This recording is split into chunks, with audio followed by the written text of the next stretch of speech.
সকালবেলা চিকেন আনার একটা ছোট্ট ব্লগ তোমাদের সাথে শেয়ার করেছিলাম। তো চিকেন তো আনলাম, আর চিকেন কিন্তু আমি সবসময় স্কিন সমেতে নিই।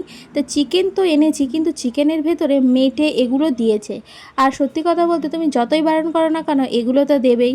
আর একটা বিষয়, যদি আমি চিকেনের ভেতরে একসঙ্গে রান্না করি তাহলে কেউ খেতে চায় না, একটা থালা থেকে অন্য থালায় তো তুলে দেবেই।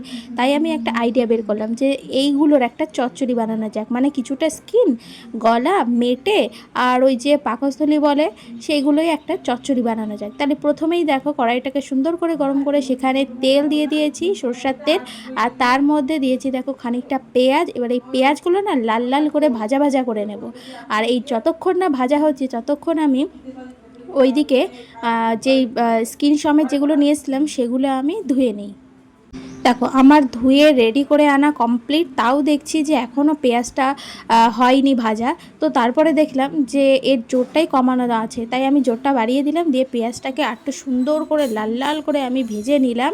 আর ভাজার পর দেখো যে চিকেনটার স্কিনটা আর হচ্ছে মেটে গিলেছিল সেটার ভেতরে দিয়ে দিলাম, আর ওর মধ্যে সামান্য লবণ আর হলুদ দিয়ে আর এগুলো ভালো করে ভাজা করে নিলাম। কারণ প্রথমে কিন্তু এটা রান্না করতে গেলে আগে ভেজে নেওয়া অবশ্যই দরকার, তাহলে কিন্তু এর একটা মানে বিটকুটে গন্ধ বা যার যেমন লাগে সেইটা কিন্তু অনেকটা মানে উঠে যাবে।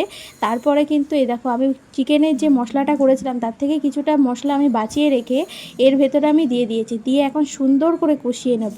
আর অনেকটা কিন্তু তেল বেরিয়েছে, আর রান্নার সময় তোমাদেরকে মাথায় রাখতে হবে তেল কিন্তু খুব কম দিতে হবে, নাহলে কিন্তু পরে মানে তেলের সেই ঝোল হয়ে যাবে। তো দেখো মাংসটা আমার প্রায় কমপ্লিট। এবার আমি জল দিয়ে একটু ফুটিয়ে নিলাম গরম মশলা দিয়ে। এবার দেখো আমি স্নান টান করে এসেছি, পুজো দেওয়া কমপ্লিট। এবার ঠাকুরের যে বাটাগুলো দিয়েছি সেগুলোই এখন তুলে নেব।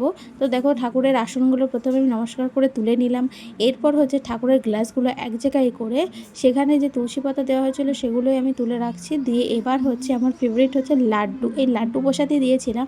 আর এই লোভে লোভে না আমি এই কদিন পুজো করছি। যাই হোক, ঠাকুরের প্রসাদটা আমি একাই খেয়ে নিলাম, রান্নাটা কেমন শেয়ার না হয়েছে? করে। এবার দেখো আমার দিদি ভালো চলে হয়েছে?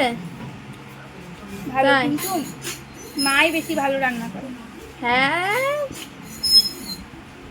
যা রান্না করেছি তাই খা।